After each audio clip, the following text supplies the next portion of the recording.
Cool. And I am I see it's recording. It's telling me it's live now, so. live on Facebook. I mean, but you know what though? But that whole thing is interesting. You know, because again, I think, well, and that's why they say that some religions don't teach history for that reason. Because, like, to your point, Knight, how do you not acknowledge something that we know exists, like cavemen? You know, how do you just say, how do you start it at a certain point without acknowledging that cavemen and dinosaurs existed? You know what I mean? Right. That's a challenge. But again, that's why they say some religions, like I remember I forget where I was, but we were having a conversation and they said, yeah, we didn't teach history. We didn't learn history, at least not that type of history. Not, you know, that struck me as weird because how do you deny it? You know, how do you deny it? If you have this big ass bone sitting here and you know it's not human, how do you just discount it or act that it doesn't exist? Right. You know. So what's up? How we looking? We looking good. You looking good? Yeah. I don't see it on here, but. You don't see it yet? It's still saying setting up. Okay. All right. Oh, that's what I said. We should have went on a couple of minutes early. No, we good. It's all right, though. One. Yeah, we all right. All right, there we go. I think we're good now. I just got a notification. You know, but All right, Black. Yo, what's up? What's up, fella? Hello, everybody. My name is TL. Welcome to Real Brothers Live. This is our, I think, 7th or 8th podcast. We a new show out here on the internet, and you know what I mean, we trying to get as many viewers as we can. We are real brothers for the real world, and that's my brother Anthony Mosley right there, and my man Stacy Dowling. Yo. And he's gonna be the moderator for the show this evening. Stace, go ahead and tell us what our topics for the night are gonna be. Yo, what's up, everybody? Hope y'all having a good Don't day. see it And yet? It's glad still you could saying, join us. Setting up. Get the Okay. questions Oh, going. We And put out he's there gonna what be the the topics moderator were. for the So show if this there evening, was something that you Stace, wanted to add go ahead into and it, tell us what now's our the time to topics for the do night are it. gonna be. As Yo, time what's up, permits, everybody? hope y'all take a look having at a good those. day. It's Glad still you could saying, join us. setting up. If possible, Get the add them questions into the going. mix. We put out We there. We got a couple things, but listen, before we do that, I gotta go ahead, Pooh. I hear an echo. Now's the time to do it. Yeah, I think that's my John. I'm Everybody, hope y'all had a look at Did you those, send it to the group, T? questions. Yeah. And Setting up. if I still don't possible, see it. add them into the mix. I see it. We got I it. see it. You still have an echo? No, I don't have an echo now. All right, okay. All right, we good. Hey, Carla, how you doing, babe? All right. Before we get going, I know we have our topics. This is something that was trending. I gotta ask you, and I hate to. I meant to. I intentionally didn't say anything because I wanted to throw it on you to get y'all feedback. Did either one of you catch the Eddie Murphy joint, Coming to America 2? Yeah, we were just talking about that. Y'all We was what? like, Talking we was about like, it we should off talk air. about Yeah. I said at the end of the show because you know we already had the topics, but No. That's cool. I mean, so I hope y'all didn't beat it up, but No, we ain't beat it up. Enlighten us with what you all came up with. Hey, Kimberly.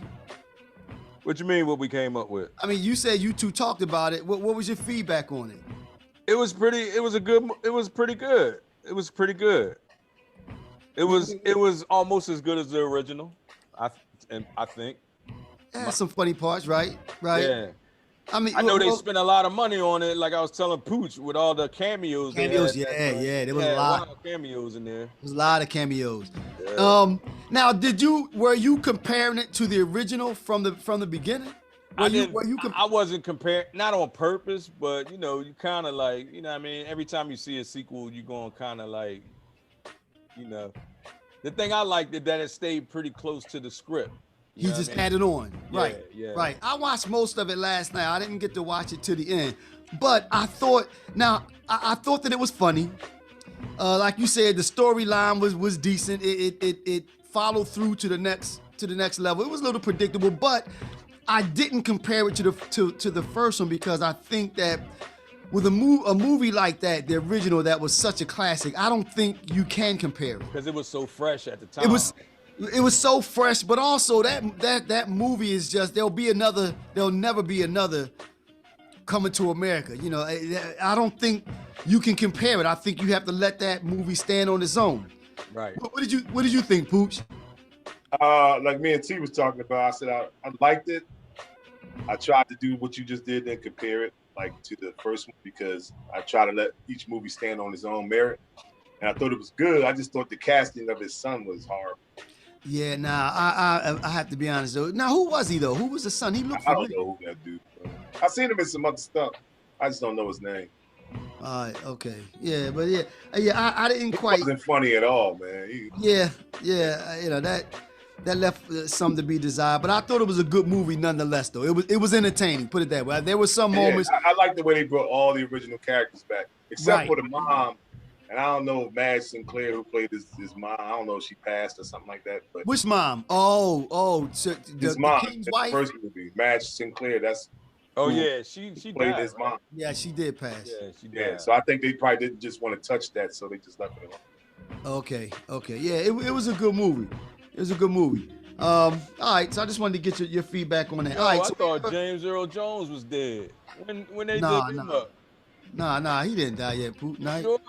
yeah, nah. I mean, he died in the movie, but he didn't die. that nigga was dead for real. Like, that was real. Like, you know he's a Like, stunt that double.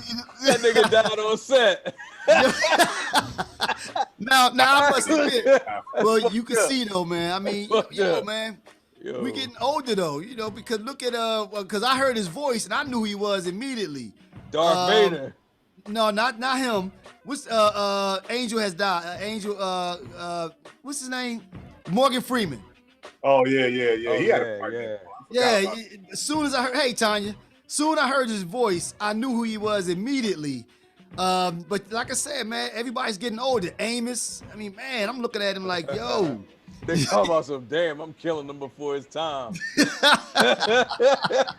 Yeah. Oh, that's good. That nigga got to be old though. He old as fuck, right? Yo, yeah. Like, God is the original man. Darth Vader. All them niggas old. He man. was old when he made that. Yo, that was like 50 years, 40 years. Yo, why you ago. going off on James Earl Jones? That's my dude though. Yeah. Can't tell. Yeah, he's good. That's my dude, yeah. All right. So we got a couple topics. I'm gonna throw them out there. Y'all let me know where we can we start. talking about this week? We got. What you say, Pooch? No, I'm just thinking about what we talking about this week. Do black men get enough credit or something like that? Right. Do black men Or get does it? it just do men? Yeah, I forgot which one. Either one. The legalization of Question, drugs. we'll just answer it. Yeah, that's fine. The What? legalization of drugs. Dating during COVID. Thanks to Jay. Is Jay watching, man? I don't see him up here. They probably watching All-Star game. I know, yeah. Big Jay, where you at, man? I know, Jay. You put this up here. The least you could do is be on. We had to text him. Dating during COVID, and what is the new normal? Or yeah, what's the new normal? So where do we want to start? We want to start, Hey, Pooch. Pooch, text Jay, man. I got Texas, man. He on the text chain that we all got, right? Yeah. Go ahead. Where we gonna start, Pooch? You started off. Where you want to go, man? Well, we can start off with the first one. What was that? Do black men get enough credit, or do men get enough credit? Yeah. Do men get enough credit? Depends on what kind of man you're talking about. Well, first, we're okay, Kim. All right, black men definitely don't get enough credit. I love my black brothers. Y'all are needed. You know what? See, that's what I'm talking about. Yeah, that's what we talking about. Yeah. That's what we talking about right there. So to answer the question, but first of all, where did it come from? Where did that question? What was it that caused us to? It come from just everyday life in general. Like we see. That's why I say what type of man. It depends on what man you're talking about. We're talking about the black community. No, we don't get enough credit. But that's some of that is self-inflicted, but a lot of that is the stereotype. You know what I mean? For every man that's out here raising his kids and being a good father, being a good example in his community, you got a moron out there that's getting girls pregnant and leaving them to raise kids by themselves. Right. They don't talk about the good, they just talk about the bad. Right. And that's what media. We always gotta take the fallout for some other asshole. You know what I mean? You know what I'm saying? Exactly. Which ain't fair to us, or not. When I say us, I mean, you know, generally like good dudes. And I know I was a motherfucker back in the day. Yeah. You know what I mean? I'm not going to sit here and try to be all, what's the word? Right. Better than Righteous, self-righteous, right, and all right, that right. shit. Yeah, I was a motherfucker back in the day, but my circumstances, I'm not gonna blame. No, I'm not gonna do that either. I'm not gonna blame my circumstances for some of the choices that I made. But what I'm saying is, like, you still have people or women who see a guy and they always putting him in the same box as the next dude. You know what I'm Right, saying? right, They waiting right. for that Prince Charming. Which is Sometimes, like, you know it's what I mean? non-existent. There's no Yeah, Prince Charming like you anywhere. keep waiting for Prince Charming, you might spend the rest of your life alone. You know what I'm saying? Right, Like, right. With that damn frog. Yo, right. I mean, but Sometimes you gotta jump out there and take chances. You know what I'm saying? but I think the other thing is that we black men specifically, since you kind of we kind of drilling down there, we have the farthest to climb. So I think like everything else, if one thing doesn't work for us, we have to figure out a way to go another way, because if we getting crapped on as far as employment, Right. if you don't sit around, you have to end up doing other things to try to help. You gotta hustle or whatever. You gotta Right, take care right. of your, you know what I mean? Right. You can't tell your son or your daughter, yeah, I ain't getting no money this week, so y'all hold them appetites until they go out next week. We eat later. You know what I'm saying? Yo. You can't do that, man. You got to get it how you get it. You know what I'm saying? Right. I mean, but not only that though, Nike, even as it relates to raising the kids, doing things in the crib, I think that, we have, because let's face it, out of everyone, we get crapped on the most, I think. I think that, black men, we're the biggest threat. And we're the one, we stick out. We have the hardest time blending in. And the system is specifically, That's right. against us.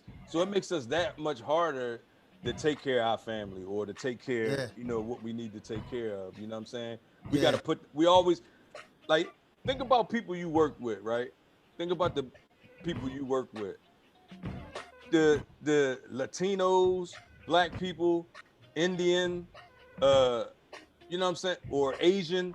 Right. They always got to work that much harder to get the same respect or the same, and it shouldn't be that way, but it is. And a lot of times, not to make an excuse for some black men, but a lot of times I think like they shrink under the challenge. You know what I mean? Because like it's only so many times you can be told no before you like. Fuck it. You know what, Nike, and that's a good point. You know what, Nike, and I'll say this. I think because a bigger problem is when you catching wreck outside of the home, and then you come home and then you catching heck at home, because home is supposed to be your paradise. Home's supposed to be where you go to recharge. Somebody, I heard a buddy of mine said it one day. I think out of everyone, we have the least opportunity to take off our armor.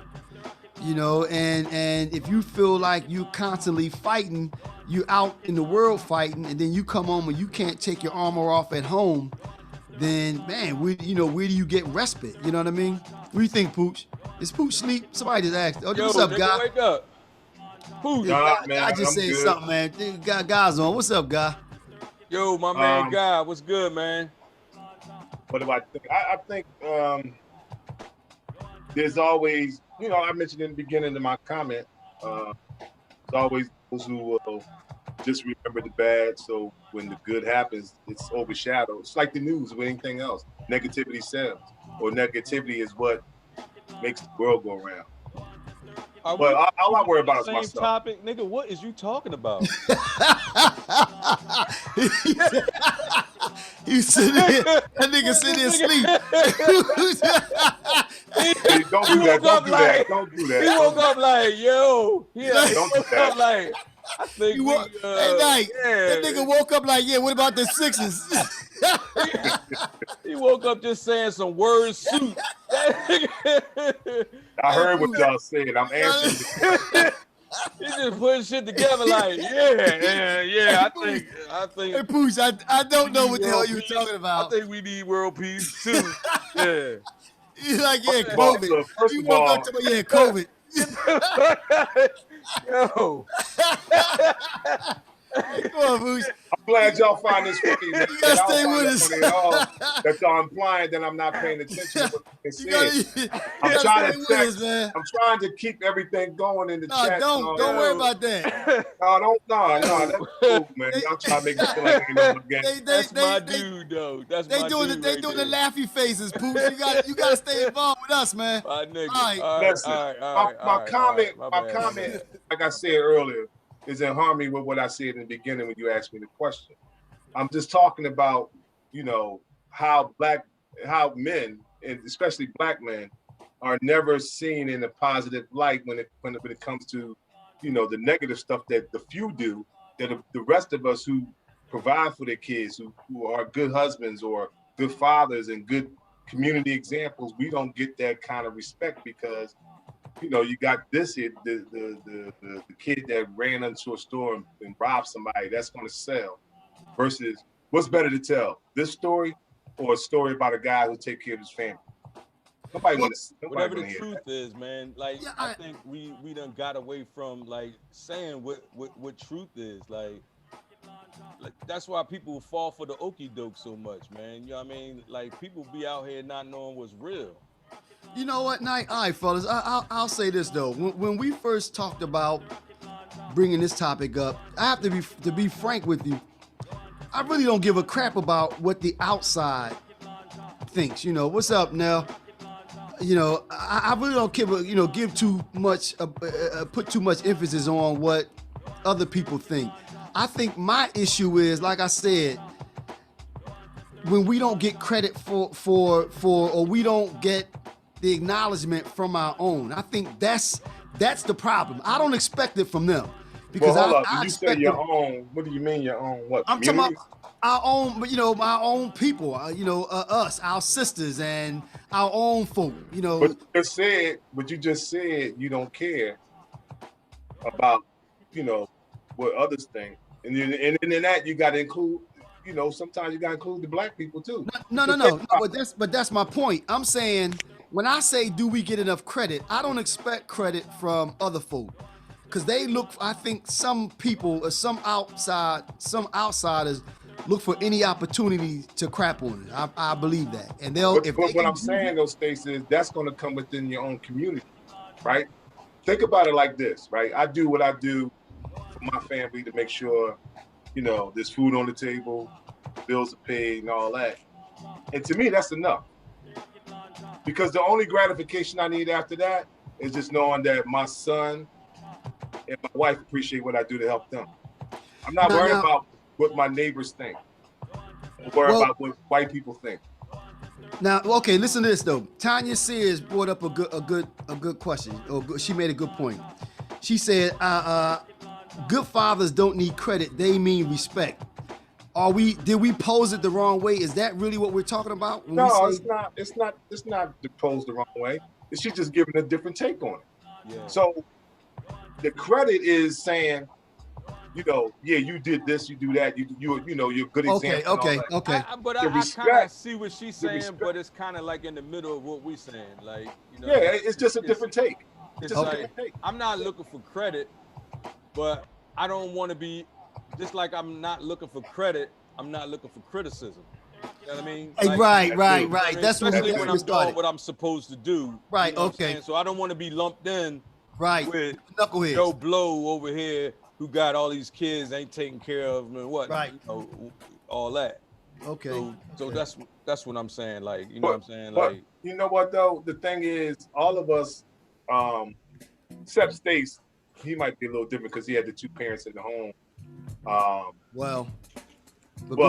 Whatever that situation, right. But we all kind of grew up not really being around our birth fathers. We raised each other, man. For real. If you not only that, because we none of us really had father figures like that. So we pretty much, when one of us had a problem, we went to Yeah, We went to each other like, yo, man, let me tell you about. And sometimes that's a blah, good blah, thing, you and know what I'm sometimes saying? it's No, not. but you know what though? But whether it's good or bad, But that's we what we survived had. it. That's what No, we but had. you know what though? I agree with Nike, and I'll say this. Normally, when I went to somebody to have a conversation, even if I went to Nike, I don't mean to put it that way, Nike, but regardless of who I went to, we always told the person the right thing to do. No, and Pooch, you said something last week. Your mom said, why would you go to somebody, one of your buddies who don't know any better? But normally, I think Who else you even gonna when go you to? go, say it again. Who else you gonna go to? I mean, but not only that, Nike, but even when we did though, no one ever gives you wrong advice. You know, we might do the wrong thing ourselves. I've had some but wrong advice. we say what? I've had some wrong advice. No, I'm not talking about from other people. I'm talking about from one y'all. of my, like you said, we raised each other. If I had an issue Right. and I talked about it with one of y'all, And then somebody's shit wasn't right, we was like, you "Yo, exactly. man, that's fucked up. You should Exactly, right. Like, Stace, no, you need to stay where you are, or what about this, etc. Even if you were doing dirt and doing the wrong thing, if I came to you to have a conversation about something I was going through, you normally told me what, steered me down the right path. Right. So I think in that instance, I agree with Nike though. You know, we kind of helped to raise each other. Yeah. Because we weren't. And look, we ain't do that bad of a job. You know what I mean? Right. Well, as Shice just said, we held each other accountable, and that is exactly right. Right. You know, no matter what we were doing, I never said, "Now forget your home." No. Right. Pooch, what about your son? You know, what about the home? What about the crib? You know, what are you gonna do? So you're right. We held each other accountable, and as Tony said, that's what being friends is about. You know what I mean? Right. Yeah. You know. So. Yeah, but I think though, the difference in how we were brought up and the kids today, it's totally different. Right. You know, our parents, they were still being shaped by that mindset of, you know, kind of like each one teach one. Because in our communities, you saw, hey man, if you do something wrong, your neighbor got you. Then the other neighbors, you know, got you. And then your parents got you when they got home from work. Yeah. You can't do that. You can't. You don't even. The thought of somebody else being able to discipline your child is a foreign concept. That's going to start a war. Mm-hmm. But back in the day, it was acceptable because Black parents understood that it takes a village. Right. And our neighborhoods was our village, and that's why we were able, as young folks, to say, "Hey, look, man, that's messed up if you do that." Well, I wouldn't go that route because you know the consequences. You know what I mean? But today is not that many of these young people that's getting that. Right. I mean, we the breakdown of the community. When I say we fail in our communities, I don't mean us three or those who might be viewing, but as a whole, we have failed our communities. Yeah, you're right. But look, first of all, we had we behind like 400 years. That's just off the top, right? Right. Like, so other cultures, other people got a 400 head start on us, right? Then you had the whole crack epidemic where we lost a whole generation of people, and that's kind of where our problem started. Not started, but that's where it went. That made it worse. That exacerbated it. Yeah, because with people being on crack and you know, grandmamas trying to raise their kids, and the grandmamas on crack, and now the kids out, you know, trying to take care of themselves. They selling crack. You know what I'm saying? So now you got a whole series or a whole family generation that's just, you know what I mean, unrepairable because, you know what I'm saying, they didn't have no structure after the crack epidemic. And then, you know, so now when they look at people like, oh, they fucked up. Look, they can't get a job. They can't do this. They can't do that. Well, I mean, what they supposed to do? They supposed to do? All right, you know what? That's a perfect leadway. Segue. No, leadway is a word. It's leadway. We ain't got time to be making up for English that you didn't take in high school. No, I blame that on Miss Stevens. You know, Miss Stevens. No, I'm just joking, Miss Stevens. How you doing? Get him, Miss Stevens. Get him. All right, so the segue was kind of along those lines. One of the topics we said we wanted to talk about is the legalization of drugs. Hold on. A crack epidemic leads into that. Now you speaking my language. Well, you crack Got drugs the crazy segue legalization. thing. Got the crazy segue. Now you speaking look, my language. If you say one word about it, that's a segue. So we gonna run with it. Man.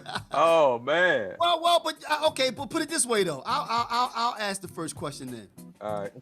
You talk about the damage that the drug game and the whole black market, the damage that it did to our community. Would it have been the same if drugs were legal? Would it have been the same if buying drugs was like buying cigarettes? Would the damage have been the same? Probably not, because it would. Worse. Say it again. It would be worse. Nah. No, I mean, well. You know what? See, well, let me There's a way to let me do let me it. say this. Let me say Go ahead, this. go Let me ahead. say this. I don't think it would have been worse, and this is why. I think because people that aren't in the street dealing with it directly, the impact that it has on you is violence. You know, gun violence and things like that. So if it were legal, like alcohol, like cigarettes, and you remove the black market aspect of it, you're not gonna have people out in the street shooting and things like that if I could just go to Rite Aid. Right. So I don't think it would have been worse. Like there's a way to do it, right? I'm not saying that there's a way to make drugs legal, and I'm specifically speaking on marijuana. Like I'm not talking about the opioid. Well, actually, you know what? There's a way to make all drugs legal. Right, and right there you go. If the government were to, first of all, take the money that they get from the taxes from it and open up rehab facilities, and that way you can slow down an epidemic of people, you know what I mean, people being on drugs, you know what I mean, or harsh drugs, Right. put it like that. Because I don't consider marijuana a drug. It's Well, more, I mean, well, it is. It's like it is though. I mean, like alcohol, it's still a drug. It alters your current state. But go ahead. it alters your current state, but it doesn't, like, it's not addictive. The long-term effects. Okay. It's not addictive. Well, I can stop smoking weed anytime I want. I just don't want to.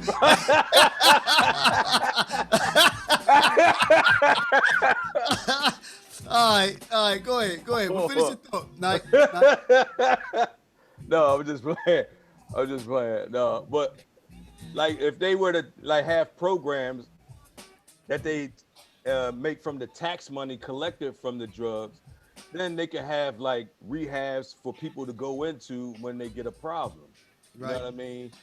And then they can educate people on like the harsh drugs, Right. you know, and get them in there, get them therapy for whatever. Right. Like, because usually when people are on hard drugs, there's usually a cause behind it.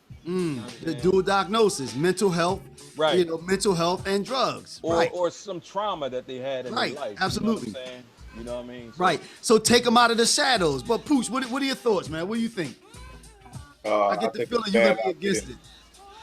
I think Because I it's a sip bad on my idea. drugs. Huh? Because you're talking about, you know, being able to legally go in and buy an opioid or some type of hallucinogen. You know, like you said, let's not get it twisted. Marijuana, because of how they treat it, is a hallucinogen. It makes you, like you said, it alters your mind from your normal it's not a state of how you think. hallucinogen. No, yeah, it's not a It's a hallucinogen. hallucinogen. Look, man, it alters Acid your is a thinking. hallucinogen. No, they're you different. talking They're two different levels to like, it. Right. Look, Acid. all right, whatever, man. I don't smoke weed, so I don't know. So then But- how you gonna say it's a hallucinogen? Because I've smoked weed before, but I'm not a smoker of weed. So you started seeing shit last time we smoked? That was probably when we was in our 20s then. Go I ahead. mean, I don't do weed or drugs, so to me, it's like it's hard for me to sit here and try to justify or rectify that it's okay to do things that you know is going to cause an epidemic. Why would it cause an epidemic though, Pooch? It's already epidemic now with opioids, and it's not legal. So why would you make it legal for people to walk down the street shooting up. Well, let me ask you this though, You Pooch. tell me it's easy, just go in the store and just get it like it's a Lucy. Come on, Steve. That's not legal. I mean, but this is the question though. Okay, let me ask you this then. Going back to what I said initially though, how does the drug game affect you right now? How does it affect you right now? How does it affect your life right now? That's not a fair question. No, but you just answer it then. Answer it. How does it affect your life right now? Well, it doesn't affect my life personally because I don't do drugs, and Right. I don't, and I don't hang around people that do drugs. But okay, so how do as a result of drugs being in the community? But What stay, effect hold up. is Let me go back to what you said. Okay. Just to address your question. Just because I don't do drugs, if my neighbors are doing drugs, and I ain't talking about just smoking weed. I smell weed smoke every night outside my apartment. But if I know my neighbors are shooting up, and they got people coming over and they shooting up, and then the neighbor right next door to him is shooting up, and it's all legal, who want to live in that neighborhood? Well, see, okay, but at least, but I'll say this though, if it's legal, to Nike's point, then you can control it. The problem that I think happens. No, listen. No. Hear me out. What I think is the problem is the fact that it's the Wild Wild West. It's whoever has it, or whatever corner you can get it, then you disappear somewhere, you do it, you're walking around in the neighborhood in an unconscious state. What if, and this is a question, what if they said, okay, you know what, if you want to buy a drug that's gonna have you hallucinating, in order for you to do it, you have to do it and stay in this room. And let's just, we're just talking. Stay in this room until you come down off of that high. The point is, if it's legal, you can put it in a box and better control it though, right? That's your theory. That's what I'm asking. Well, No, as a person who has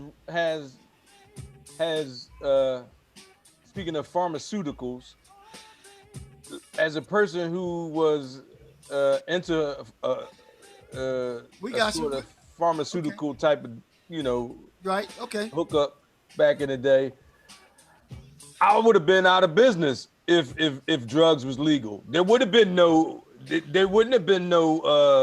Nobody stand on the corner. Right, And Nike, and that's my point. no crack houses, no, you know what I'm saying? That's my None of that. point. I wouldn't have been able to do Because- none of that. Like, Because now you would be competing with Rite Aid. You would be competing with CBS. So if it were legal and controlled and taxed like cigarettes, it would completely, or let's just say, right, cigarettes is a 90% of drug, alcohol is a drug. and very addictive. Right, yeah. So if it were legal, 90% of the black market would go away. And the problem what I was trying to get at with my question to Pooch is the way that it affects me personally is through violence. yeah. I worry about my kids going out on the street because people are out there shooting and everything else. A lot of it is as a result of drugs and all that other kind of nonsense. So if you could get rid of that, wouldn't that have a different effect on Hold our on, Steve. community? And that's why we piling up in the criminal justice system too. But Well, let me ask that's you a question now. Go ahead. Okay, let me flip this on you. You're saying if it was legal, it would be a less crime, right? Right. And I'm gonna ask you this: how's that possible when, if it's legal and it's taxed, and you get a high? You ever know one person get a high and they cool? No, they want the next high. Then they want the next high after that.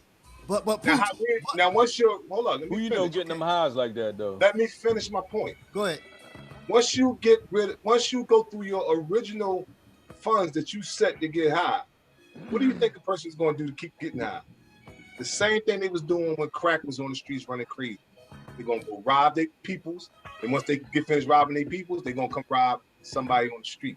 So it's not going to put an end to violence because man don't know how to stop doing what they want to do. But They don't- Pooch, but you just said that. But Pooch, if you don't see niggas on the street shooting over a bottle of rum, right? I mean, Well, because alcohol- the difference though, Stace, the difference They is like, don't fuck with alcohol now.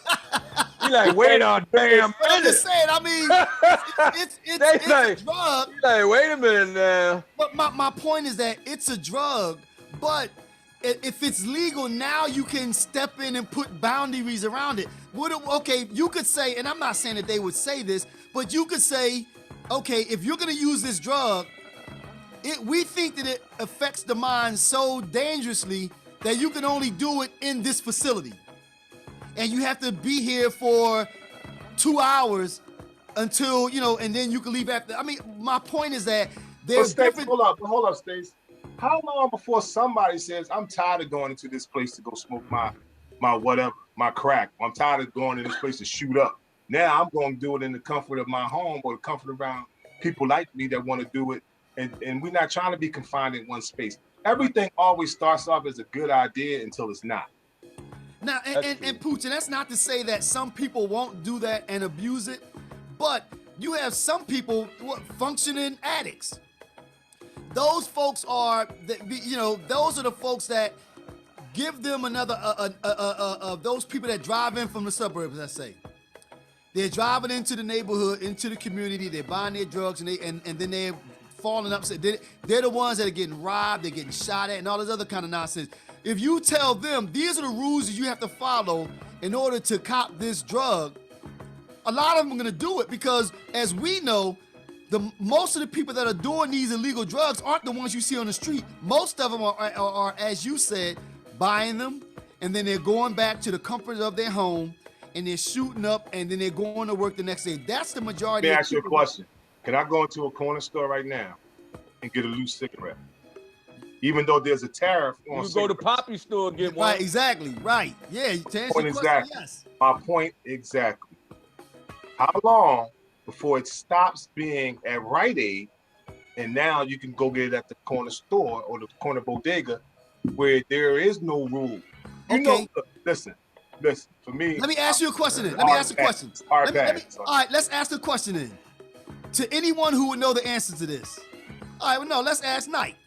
Yo, Knight, has the legalization of marijuana affected, let's just say, people on the street selling weed? Depends on where you're talking. Oh, the places where it's legal. Yes. Oh, I mean, there you go, Knight, Pooch. There I go. What? I mean, there I go. What? Well, because if once a drug becomes legal and you take away the black market aspect of it, it changes everything. Now you don't have, people can't make money from it. And normally the price is driven down, right? Yeah, but I know that's not how it works. Saying, though, like the harsh drugs, like drugs that are like very, very addictive, like crack, heroin, all of that shit, right? Like that might not be such a good idea just because, like you're saying, you have people going into a facility or something like that, or a room or wherever they get high, but then after they get kicked out of there, then they going to try to get the next score. Right. You got the same scenario all over again.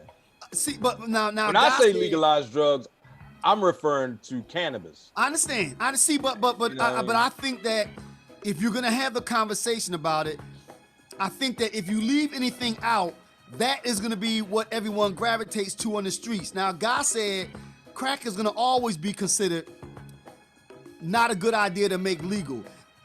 And again, I'm talking about the principle of it.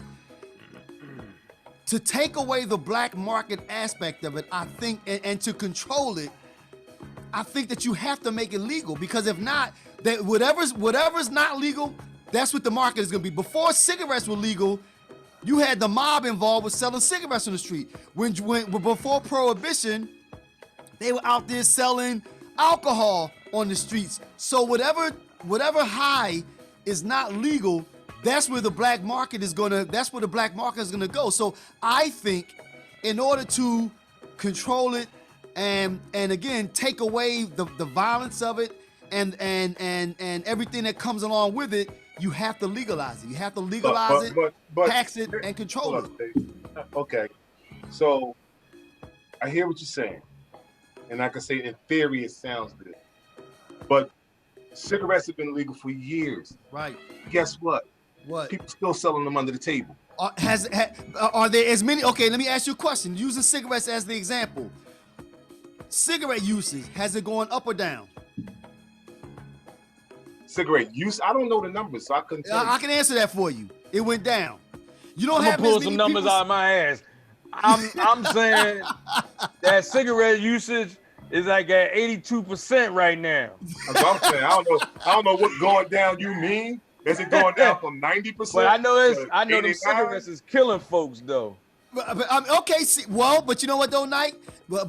Maybe that's a part of it. As you make it legal, now you have you know what you're dealing with. You have the people that are using it going into facilities. You can give them information, and you can say, in order to use this crack, you have to also take this pill, like they did with in the '60s with what was that? They were giving them everybody was shooting up. They started giving them that other drug. I mean, some people became addicted to that, but if it's legal, it gives you more of an opportunity. So you saying give them more drugs? I mean, but no, Crack I'm just saying. Crack and pills. I'm just saying. Stace. Bring it all in. You know, bring it all in. Stace want to be the candy man out this joint. Yeah. All right. We gonna move on. We're gonna move on. All right, where we at now? All right. Legalization of drugs. All right, the next two are changing in two different directions. Nike, we're gonna go with you. What? Dating. All right. Is he? Hey, Pooch, is he still good to answer this question, or do we need to go to you? Man, look, you can answer it or not answer it. That is totally up to him. What are you talking about? What's the question? Never mind. Nah, disregard Pooch, man. What's the question? He's hey, man, how you want me to speak for him? How do you speak for him? Yeah. You ask me, is it okay to ask him this question? Right. How would I know the answer to that? All right, Pooch, here we go. So we talking about dating during COVID, or what's the new normal? Where we going, Pooch? We can do dating during COVID. I mean, all right. We are not dating, you know, three married men on the panel, but we could talk about dating in the aspect of, yes, it must be difficult during COVID because you can't do things the normal way you would, which is go out and meet people. But honestly, in today's world, a lot of young people are doing it over the internet anyway. So it's probably status quo for them. So so do you think it's tougher? I mean, when you talk to people, they talk about your single people that you know. Do they? What do they say? Do they say? Well, I mean, I've got a 20-year-old son, so I talk to him about this stuff, and you know, yeah, they hook up by, you know, video or whatever, or you know, they do it on Twitter or Instagram. The way they ask girls out is different than what we used to. Right. When we was coming up, you know, hey, you see a girl either you went to school with and you had a crush on her, or somebody you knew from the neighborhood, or just somebody you met from work or whatever. You know, maybe you ain't say something to her the first time, but the next time you saw her, it's like, I'm definitely gonna give her my number. Right. And you took it from there. Now, I think with COVID and the way that young people already are doing dating over the internet, I don't think really for them much has changed. Probably for people in our age group, it's difficult because, you know, you can't connect the way you normally would connect with somebody if you had a chance to sit down face to face in an environment where you had dinner, or you go for a walk in the park, or you doing whatever you normal people do when they try to get somebody's affection. That's kind of almost not going, but it's tough. It got to be difficult during this time. Yo, I mean, all right, go ahead, Nike. What do you think, man? Is it dating during COVID? Is it easier, tougher, or what? Man, I ain't been on a date in 30 years, man.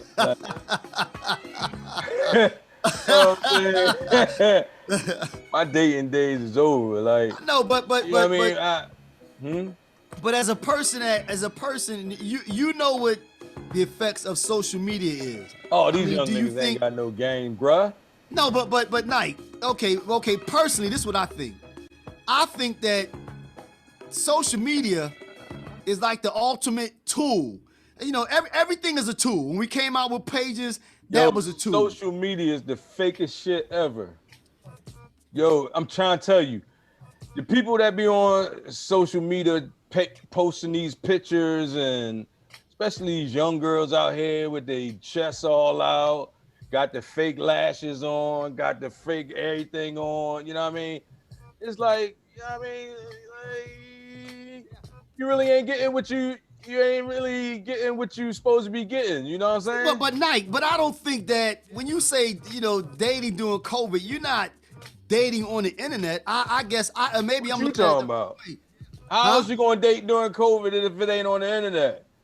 No, well, nah. This was okay. Hear me out. Oh, you talking about like I swipe whatever? You know how they do the swiping? No, but listen. Hear me out. Hear me out. Yo. When I hear dating during COVID, or the way that I viewed it, is that using social media as a tool to help you meet people, or to expand, to make your net a little wider as far as your opportunities to meet people. That's the way that I view it. So, me, man, I'm in my bubble. You know what I'm saying? I don't, well, see, okay, look at it. Okay, so I don't really make friends like that. And but Nike, okay, but think about that. I don't have no social media accounts, none of that. You know what I mean? See, okay, but Nike, but think about what you just said though. What? Someone who lives in a bubble, social media is an opportunity to get outside of that bubble, then, right? But if I wanted to be outside the bubble, I wouldn't have created a bubble. Like, you know what I'm saying? Why create a bubble if you're just gonna let everybody into it? Oh, all right. We think, Booch. I got you. What you say, man? No, I'm saying. I mean, y'all know how I do. Only certain people have access. And it's for whatever reasons. No, but you know Nike. What I'm saying? Hey, Pooch. But Nike, we talking about dating during COVID. Oh. Well, here's the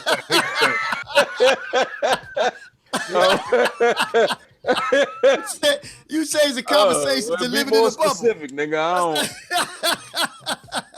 Here's the thing, Stace. I think I always believe in counting the cost. You believe in what? Counting the cost. Okay. So if you meet somebody, and you might meet them through a friend or whoever, or because or let's say you was just a coworker, but you haven't seen each other in a while because neither one of y'all work for the office.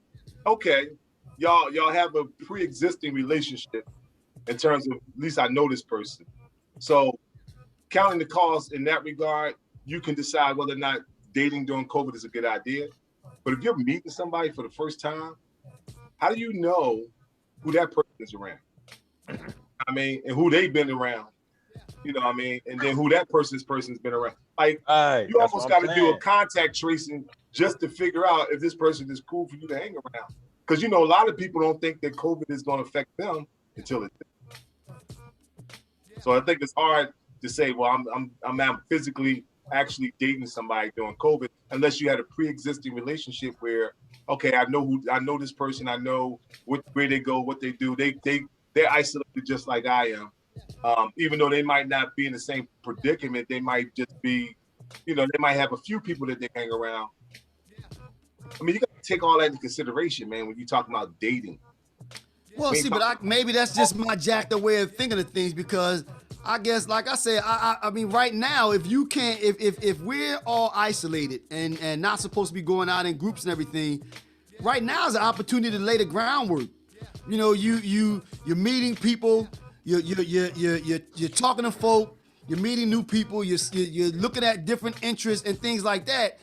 So again, looking at social media as a tool, I still believe that if you use it the right way, I mean, I don't see the negative in it. I think that you can use it. It's not really a negative. Like, since it could be a positive, like you could run into people. It could be a positive, you know what I'm saying? It just,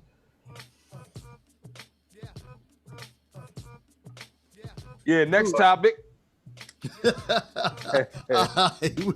we at? The new normal. Hey, Nike, put that thing down. The new normal. What's up, man? Is this the new normal? Yeah, it's gonna be fucked up for a minute. Nah. Hey, you know what?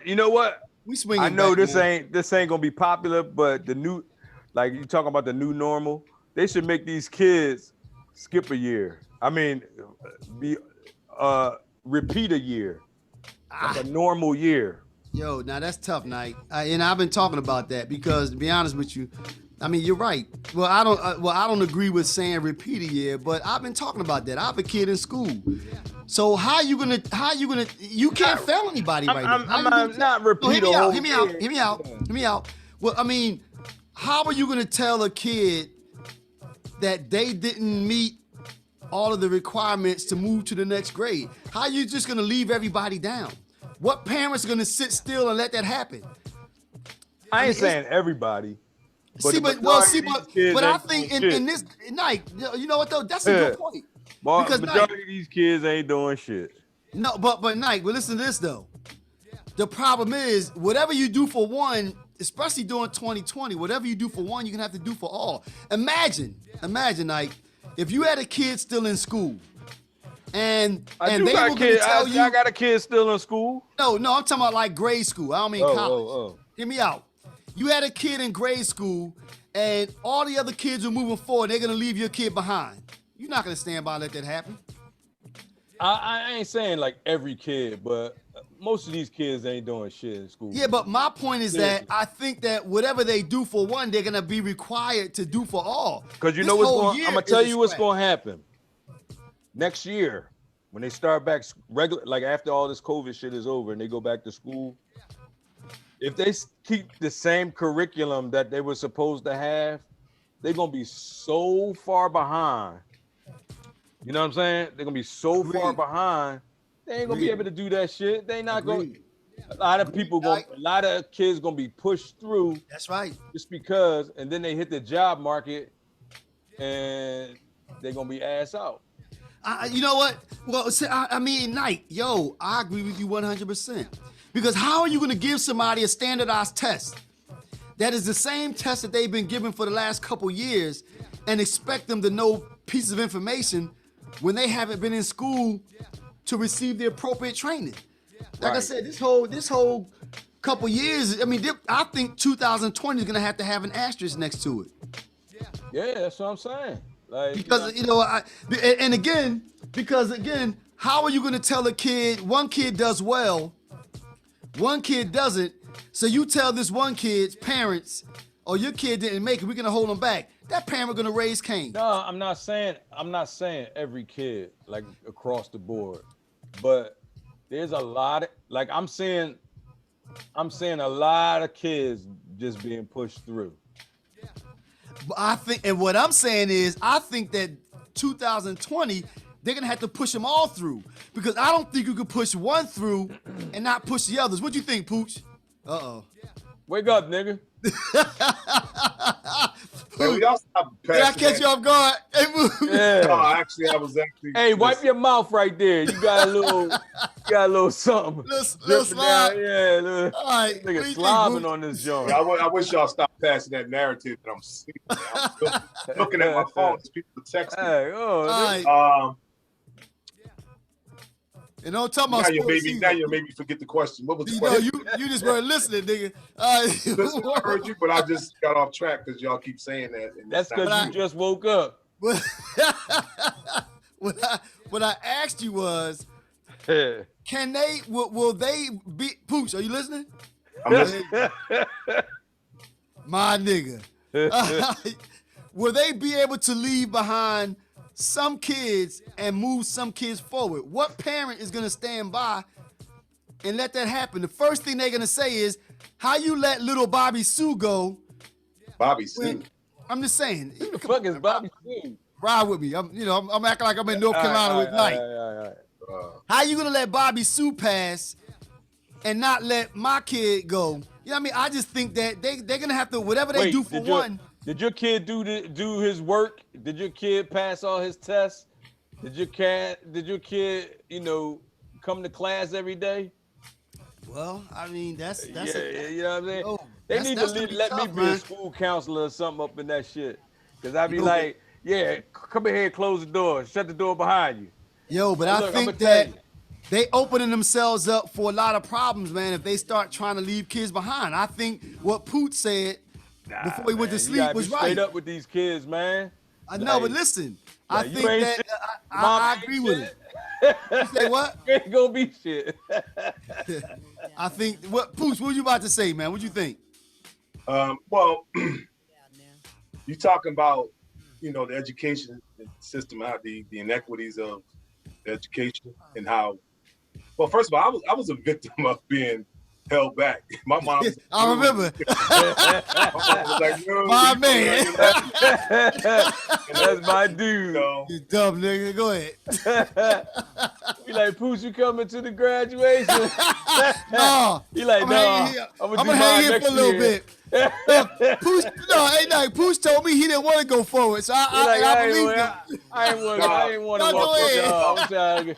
First of all, it depends on the situation. Like, why if a child isn't educationally ready to move on, then why would you want that child to move forward if they're not, educationally up to that challenge? Like, for instance, if you went to, like, we all went to Strawberry Mansion, which we thought it was a good school, right? It was a good school, wasn't it? And it was. I'm not saying it wasn't. That's because we didn't know no better.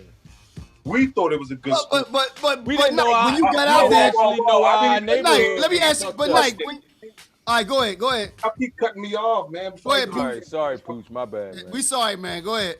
No, I'm just saying, like, but when we went there, did we know there was any inequities in the education versus what somebody got at George Washington?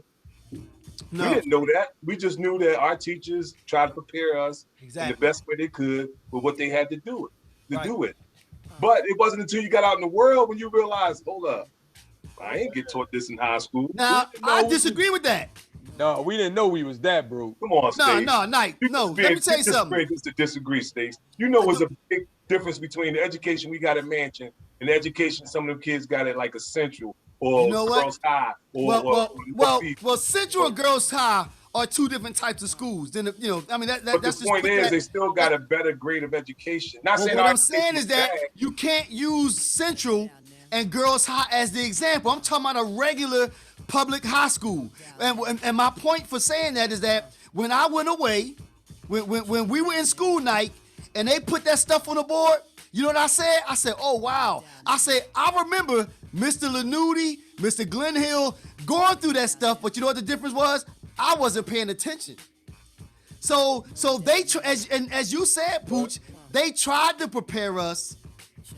Now, whether we paid attention or not is a different story, but I can't say that when I went out in the world that I wasn't armed with what everybody else was armed with. I wasn't sitting there saying, yo, I never saw that before in my life. I wasn't saying that in college.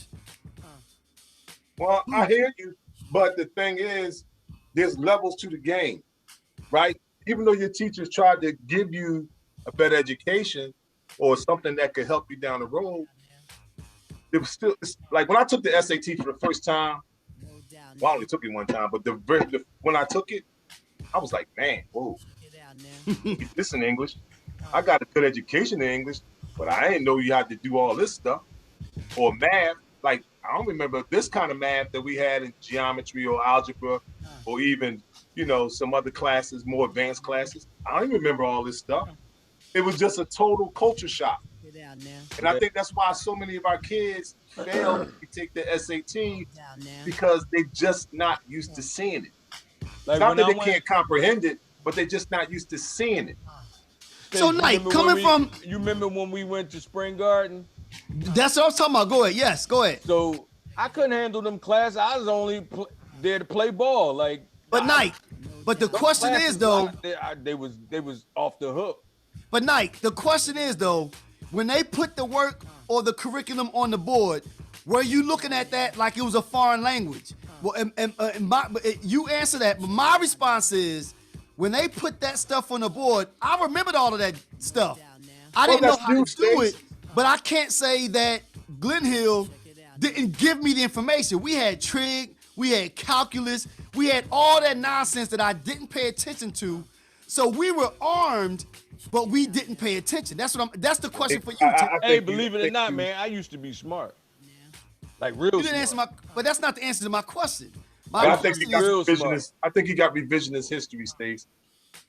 I really do. Because what do you mean, like Pooch? Well, I think you just remembering it the way you choose to remember it. No, I'm not. Go ahead. What do you mean by that? Because I think that a lot of times, the information we got is not saying it wasn't okay. All I'm saying is the information we got, it wasn't like it was bad or used in a way to keep us down, but it still wasn't on the level of some like it wasn't. The Northeasts, the Yo, Washington, that's a little different. those kind of schools where these kids coming out were getting top level scholarships, where our kids was coming out and we was getting scholarships to lesser schools because we didn't have. So, Pooch, did you have teachers in Strawberry Mansion that just sat there and didn't teach? You're not listening to what I'm saying. I didn't say that they purposely held back anything. What I'm simply saying is the curriculum wasn't the same. Yeah, the same. Night. Okay, we went to night. You and I sat next to each other in class. Right. The information that we got when you went to Spring Garden College, both of us in '87. Like I said, when you went to that college, you didn't that information or those questions or whatever the curriculum was totally foreign to you. Just about, yeah. Only reason that, like I said, I used to be a pretty sharp dude, man, and them Jones those classes gave me like trouble. Yo, well then I guess we had a different experience because I remember sitting there and I distinctively remember sitting there thinking, yo, I remember talking about this. Again, I didn't know how to answer the questions, but it wasn't because it was not like.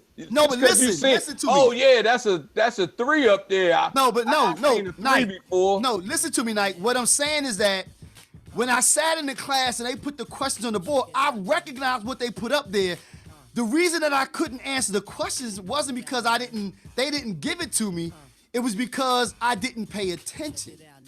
That's what I'm saying. We were armed with the information. We didn't soak it up because we were too busy having a good time. That's what I'm saying. But that's what I'm saying. In a good school, they're not gonna let you just sit there and have a good time. Wait a minute. Well, whose fault is that? If Mr. Lanuti told me, listen, this is the question. If Mr. Lanuti told me that the cosecant of 9 is 7, and I didn't pay it, no, all right, what was you know that what I'm word saying? again? If the tangent, apparently you wasn't paying attention that much.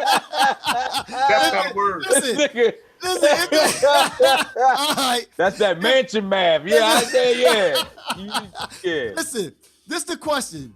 If Mr. Glenhill told me, and if Mr. Glenhill told me that the square root of 49 is 7, whatever it was, and I didn't pay attention, and I went to college and they asked me the question and I said it was 4, whose fault is that I got it wrong? Is it his or is it mine? What?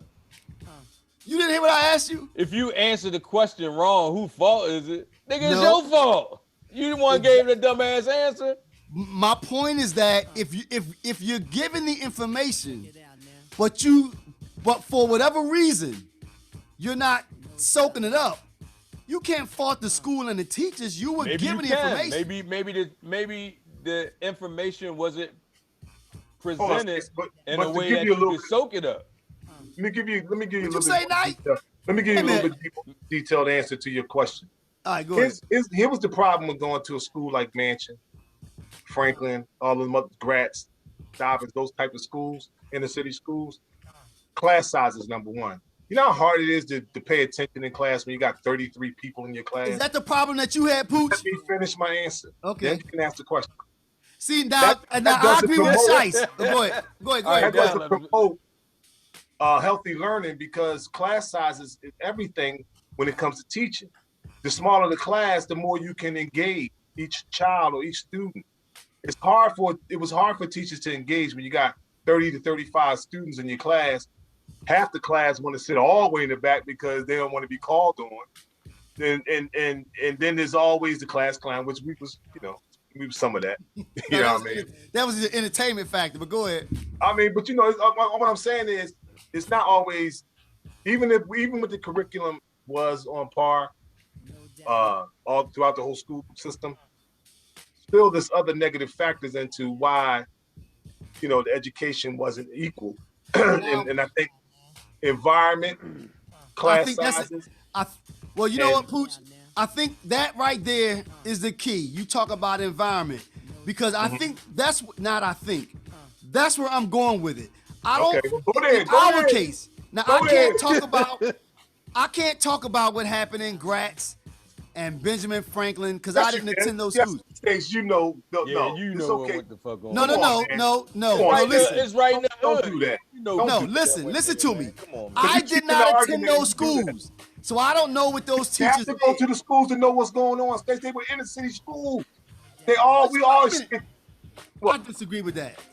My point is that I think, as Shai said, the program that Terry and you and Pooch, you were in motivation, weren't you? No, I think Pooch was the only one in this class, wasn't he? I think Pooch was in the class. He was by himself.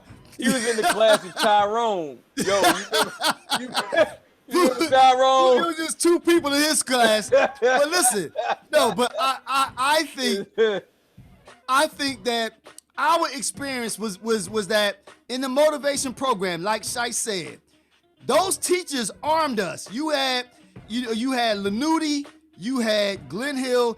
They armed us with the information. We had calculus, we had trigonometry, we had physics, we had all of those subjects. Now, can you say that the issue had more to do with environment and sending a kid to school that didn't have breakfast?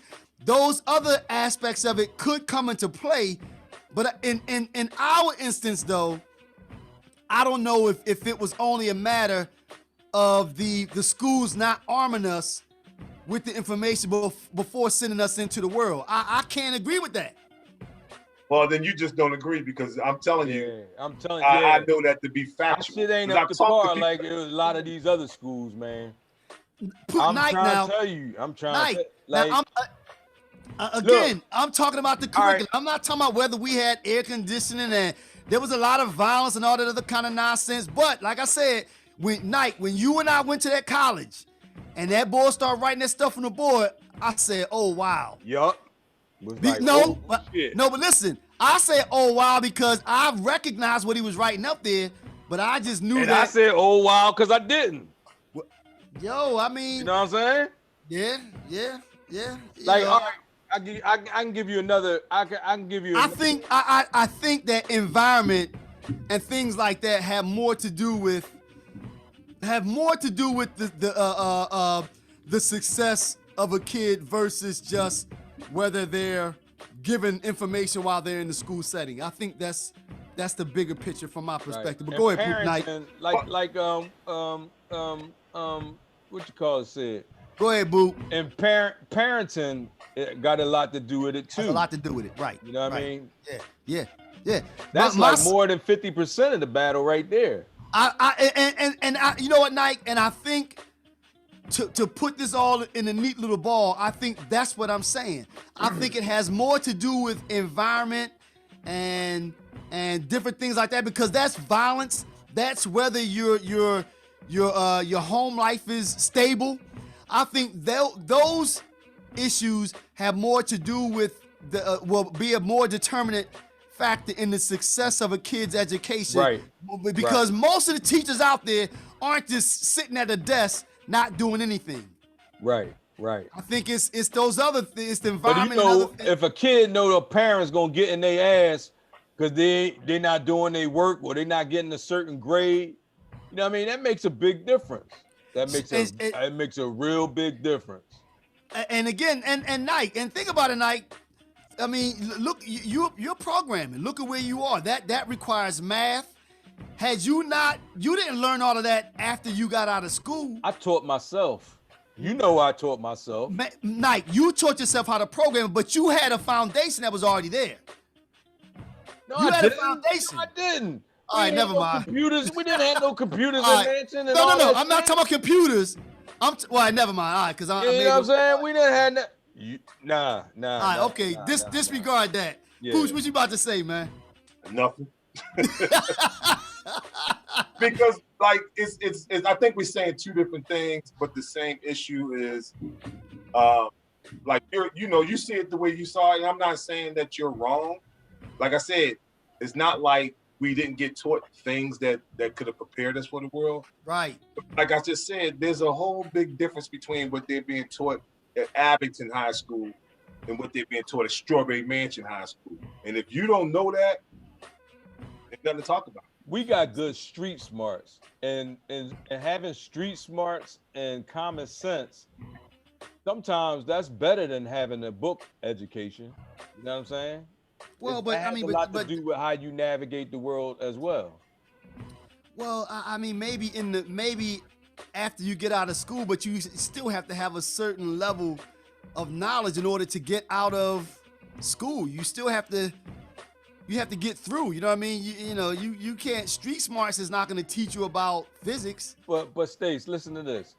Anybody like my job, I can teach anybody to do my job. They don't have to go to school. If they're willing to learn, you can learn without actually going to school. If you Agreed. put the time in, if you put the effort in, you don't. Agreed. It's not necessary. Agreed. Like that piece of paper that they want people to get. Right. It's good to Right. show people like, I'm dedicated. I did the work. Here you go. But Right. that's not the only way to do it. You know what I mean? Right. And, Agreed. like there's ways to get your foot in the door without actually, there's ways to circumvent the system. Put it that way. I agree with that 100%. You could teach anyone anything as long as they're willing to learn. So Right. again, but what I was going with is that I think it had more to do with environment and where we come from, the household, those types of things, more so than what Strawberry Mansion wasn't arming us with. That's my point. But I'm not using Mansion as the problem. I'm just using Mansion as an example of the poor curriculum. Well, not say poor curriculum, but the curriculum that just wasn't the same as other Philadelphia high schools, mainly in the Northeast. Well, but you know what, Pooch? That's a good point. Areas. Because I guess what if you extrapolate on what I'm saying a little further, I guess what I'm getting at is, and this is kind of what the teachers been saying for the longest, teachers in the inner city serve more of a role than just a teacher. They're a counselor. How can you teach a kid to pay attention in math if his stomach is rumbling because he's hungry?